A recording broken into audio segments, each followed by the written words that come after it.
Fala aí, meus classificados. E também torcedores do Barcelona que gostam de futebol, da Liga dos Campeões.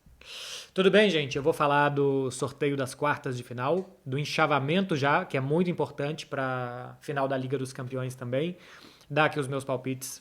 Na verdade, mais minha análise mesmo, o palpite de quem se classifica agora, acho muito difícil, porque esses jogos vão ser disputados dias 11 e 12, depois 18 e 19 de abril, tem muita coisa para acontecer.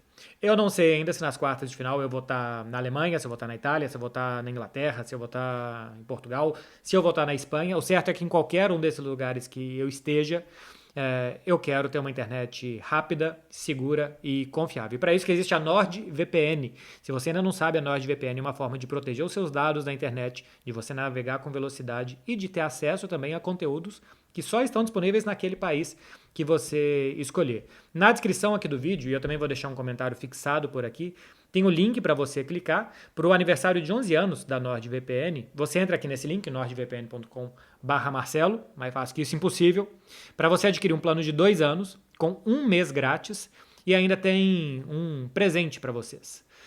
Sem risco. NordVPN por 30 dias. Se você não curtir, você tem o seu dinheiro de volta. E pode ser usado em até 6 dispositivos, tá? Celular, tablet, computador, outro tablet, outro celular. 6 dispositivos para você. Vai lá, faz um teste e seja feliz com a NordVPN. Liga dos Campeões da Europa, fase quartas de final, sorteio. Não sei nem por onde começar. Vou começar por Real Madrid e Chelsea, porque para mim é um confronto desconhecido, porque o Chelsea é um time desconhecido, mas pela lógica, o Real Madrid é um time mais coerente do que o Chelsea. O Real Madrid se deu bem nesse sorteio, porque se pegasse Bayern, Manchester City, Napoli ou Benfica, estaria pegando times melhores do que o Chelsea. São times hoje melhores do que o Chelsea. O Chelsea tem jogadores para ter um time muito bom, mas esses outros 4 times são times melhores do que o Chelsea. Então, das 7 possibilidades que tinha, o Real Madrid tinha 4 muito ruins.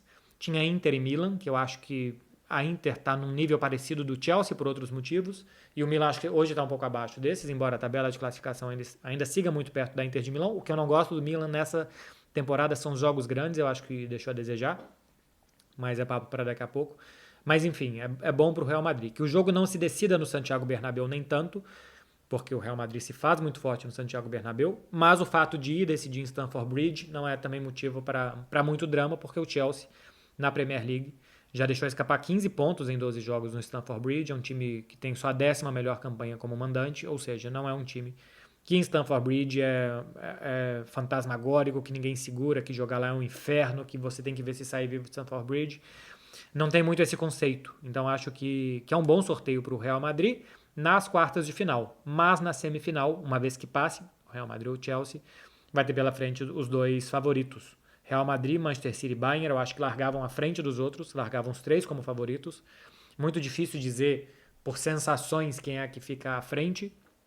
Eu tenho a ideia de que o Bayern de Munique está um pouco à frente de Manchester City e Real Madrid pela profundidade do elenco, pela capacidade de que se você tem um muito bom jogador que está mal aquele dia, você troca e o jogador que entra é de um nível muito parecido. Se joga, por exemplo, com o time que enfrentou o Paris Saint-Germain, você tem Sadio Mané, Gnabry, Leroy Sané no banco de reservas, além do Cancelo, além do Gravenberch, além do Mazarui. Então, a profundidade do Bayern de Munique é muito grande. O Manchester City, por exemplo, se não tem o Kevin De Bruyne, sofre. Se não tem o Haaland, sofre. Já joga com zagueiros em vez de laterais, que é para uma adaptação tática que faz o Guardiola, mas não tem a saída de laterais como tem Alphonso Davies no Bayern. O Real Madrid, se não tem Benzema, se não tem Vini. Enfim, é um time que, se você vai olhar o banco de reservas de Real Madrid e de Manchester City, não dá as opções que o do Bayern dá. Então, por esse ponto, eu acho que o Bayern está com critério de desempate. Eu acho que assim, os 3 são empatados e com critério de desempate o Bayern acima desse. Então o Real Madrid, uma vez que passe do Chelsea, que é uma incógnita, estava jogando muito mal até outro dia, não fazia gols até outro dia, fez 2 no Dortmund, fez 3 no final de semana contra o Leicester e tem que continuar acompanhando como que esse time vai evoluir. É meio Frankenstein o time do Chelsea, né? Porque tem jogadores que estão inscritos no campeonato inglês e são titulares e não estão inscritos na Champions, tem jogador que fica um mês sem jogar, tem gente voltando no departamento médico, é uma grande incógnita. Mas o Real Madrid é mais coerente. O Real Madrid a gente sabe o que faz, como faz, por que quer jogar assim, por que quer acionar o Vinícius na velocidade, saídas de área do Karim Benzema, o que geram. Enfim, é um time muito mais coerente, com início, meio e fim do que o Chelsea é. Para falar do outro jogo dessa chave, Bayern de Munique e Manchester City. Dois times com ataque muito forte, os dois têm mais de 100 gols na temporada. O Manchester City tem 103 gols em 42 jogos. O Bayern, se eu não me engano, tem 111 gols marcados, eu acho que é isso, 111 gols marcados em 36 partidas. Ou seja, o Bayern marcou mais gols em menos jogos. Só que o Manchester City tem um super atacante, tem o Haaland, que tem 39 gols. O principal atacante do Bayern de Munique é o Choupo-Moting com 17. Ou seja, o time que faz mais gols tem um artilheiro menos potente. O time que faz um pouco menos gols tem um cara que faz muito mais, que concentra muito mais os gols ali. E aqui eu acho que vale uma grande discussão, um grande debate filosófico sobre o que é melhor. Você tem um seguro de vida, você tem um cara que te garante um gol por jogo, como é o caso do Haaland, e se o outro time quiser te ganhar, que venha que faça 2 gols, porque um ele vai praticamente te garantir a cada partida, ou se é melhor você dividir os seus gols. Porque o dia que o Choupo-Moting não tá bem, o Mané pode fazer. O dia que o Leroy Sané não tá bem, como ele não tá nesse momento, ele sai do time, entra o Musiala e faz muitos gols. Se o Thomas Müller já é de idade mais avançada e então não está aguentando o ritmo dos jogos, ele sai, o Musiala faz a dele e entra o Gnabry ou entra o Sané. O Coman, que nem é um dos artilheiros do time, é titular, porque hoje é o ponta que está rendendo melhor. Então é uma questão de características dos times, do Manchester City ter esse grande matador e do Bayern não ter e dividir os gols, que é interessante. O que não quer dizer que o Manchester City seja só o Haaland. O Manchester City tem muitos recursos para fazer o Haaland jogar. Já fazia muitos gols sem o atacante norueguês. Não é, por exemplo, o Paris Saint-Germain, que quase dependia de que o Mbappé fizesse tudo ali. Bola para o Mbappé correr e seja o que Deus quiser, que o Mbappé ganhe a vida na frente. Não é o que acontece com o Manchester City. Então é um time mais completo, que pode dar mais trabalho ao Bayern de Munique. O Bayern no primeiro tempo da Allianz Arena contra o PSG, que administrou um pouco mais, que deu um pouco mais a bola e não marcou tão em cima, me pareceu menos reconhecível. Não sei se vai fazer isso contra o City. Se sai para marcar o City muito forte, dá espaço nas costas. E aí o Haaland aproveita. O Haaland nunca ganhou do Bayern, 7 jogos, 7 derrotas, mas fez 5 gols enquanto estava no Borussia Dortmund. Esse estilo de jogo alemão, de defesas muito altas, beneficia o jogo de um cara que precisa de espaço para mostrar o seu melhor potencial. Enfim, vai ser um baita confronto. Vai ser um baita confronto. E aí vamos ver quem é que avança. Do outro lado da chave estão os azarões. Camisa pesadíssima do Milan, segundo maior vencedor da Champions. A Inter tem 3 títulos, o Benfica tem 2 e o Napoli chega pela primeira vez umas quartas de final. É um absoluto novato nisso daqui. Se a gente for pegar desse lado de Inter, Milan, Napoli e Benfica, só 11 jogadores do plantel desses 4 times jogou uma semifinal de Champions. Estava no elenco de uma semifinal de Champions. Por exemplo, o Theo Hernandes estava no elenco do Real Madrid. Nem jogava o Theo Hernandes na época do Real Madrid, mas estava no elenco. Outros jogadores tinham um papel muito secundário no elenco dos times que eles jogaram. Mas enfim, é um lado muito inexperiente.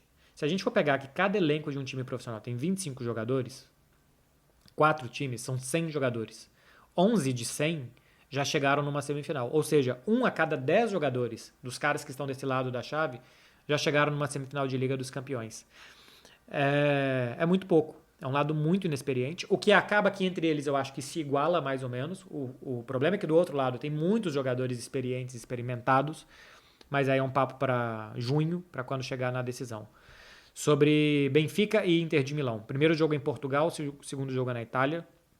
Benfica é um dos 3 times que marcou mais de 100 gols na temporada, né? Tem um ataque que eu acho que tem um gol a mais do que o Manchester City na temporada até aqui, que joga muito bem, que domina os seus times, que é muito difícil segurar o Benfica, porque chega por muitos lados, chega bem com o Rafa Silva, Gonçalo, Ramos se movimenta muito bem na frente, João Mário dá uma chegada interessante, Grimaldo ataca muito bem pela esquerda, quando joga o David Neres, ou quando joga o Chiquinho compõe um pouco mais, o David Neres é mais atacante, tem também pelo lado direito muita força, enfim, é um muito bom time de futebol, armado pelo Roger Schmidt, nessa temporada. A Inter tem o poder de vulgarizar um pouco mais os jogos. A Inter, quando eliminou o Barcelona na primeira fase, estava em 6º, 7º lugar do campeonato italiano e pegou o Barcelona em 2 jogos, se fecha muito, muita gente dedicada a defender, muita gente atenta aos rebotes, é um time muito físico, que te ganha na trombada, que os atacantes seguram bola. É um time muito chato a Inter nesse modelo de jogo, muito rocoso, para evitar o bom jogo do outro lado. A Inter recentemente perdeu do Spezia, perdeu do Bolonha e não perdeu do Porto, por exemplo, na Liga dos Campeões, porque ela se sente confortável nesse tipo de jogo. Claro que teve uma boa dose de sorte, né? Nos acréscimos ali do segundo tempo, o Porto teve bola na trave, o Dumfries tirou bola em cima da linha, mas a Inter entende que é a melhor forma dela chegar. E acho que é o que ela vai tentar fazer contra o Benfica. Segurar muito em Portugal, fazer com que o Benfica se enerve, que o Benfica pense que o jogo dele é em Portugal, para tentar um contra-ataque, para tentar boas saídas. Mostrou que sabe contra-atacar contra o Barcelona. Tem bons jogadores para sair, tem bons jogadores de passe, né, como o Çalhanoğlu. Tem o Barella, que é bom de passe, que é bom de corrida também. Dzeko segura muito bem a bola na frente. Lautaro é um desses caras que ataca bem o espaço, é um atacante de profundidade que protege bola. Tem saída pelos lados também, os laterais atacam bem. O Di Marco por um lado, o Darmian pelo outro. O Dumfries nem tem jogado tanto na temporada, porque o Darmian é o cara de mais saída de bola do que o Dumfries e também de melhor composição defensiva. Mkhitaryan também, né, que reveza com o Brozovic. Às vezes joga o Brozovic 2 meias, às vezes jogam praticamente 3 meias no meio campo, desde que o Brozovic se machucou no meio do ano passado. Enfim, é um time com boas variações, sempre com 3 zagueiros, físicos, altos, difíceis de entrar no jogo aéreo, bem protegidos por baixo para que não fiquem expostos. Benfica vai ter uma carne de pescoço muito grande pela frente, muito grande, mas é o favorito. E o último jogo, Milan e Napoli, um grandíssimo confronto para vocês conhecerem os anos 80, para vocês conhecerem a história do futebol italiano. Eu entendo que já tem uma geração que pegou mais o futebol dos anos 2000, de força do futebol inglês, de força de Barça Madrid, mas eu acho que vai ser uma ótima oportunidade de vocês serem apresentados ao futebol de Maradona, Careca, Alemão, de Gullit, de Van Basten, do Arrigo Sacchi, o Milan do Arrigo Sacchi, enfim, tenho certeza que vai pintar um tanto de história, que a gente vai na TNT Esportes também produzir muitas coisas sobre a história desses confrontos dos anos 80, para vocês saberem um pouco mais. Eu acho que pro Milan é bom, pro Napoli é ok. O Napoli não tinha muito para onde correr, né? Tinham 3 favoritos, Real Madrid, Bayern e Manchester City. Tinham 2 italianos, tinha o Benfica. Então pro Napoli, ou eram 3 favoritos, ou era o Benfica, que é um time que mostra uma trajetória na temporada parecida. Bom time, domina sua liga, faz muitos gols, domina os seus adversários. Ou os 2 italianos. Pro Milan, é muito bom o Napoli, porque os 3 outros favoritos pro Milan não é bom.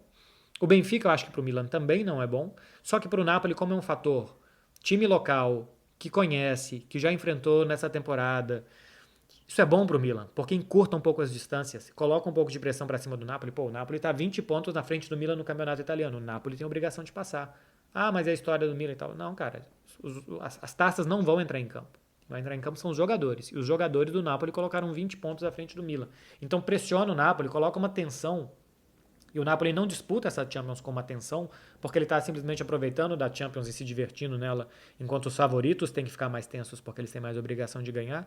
Mas com a trajetória dos dois nessa temporada, o Napoli também ganha esse favoritismo e ganha essa pressão acrescentada por estar dominando o Milan na temporada do futebol italiano. E o Milan conheceu o Napoli. Eu acho que na hora de você pegar os caras, bom, se o Zielinski pega a bola correndo por aqui, é muito ruim, então vamos proteger melhor. Fica o Tonali por ali, fica o Benacer, fica o Pobega.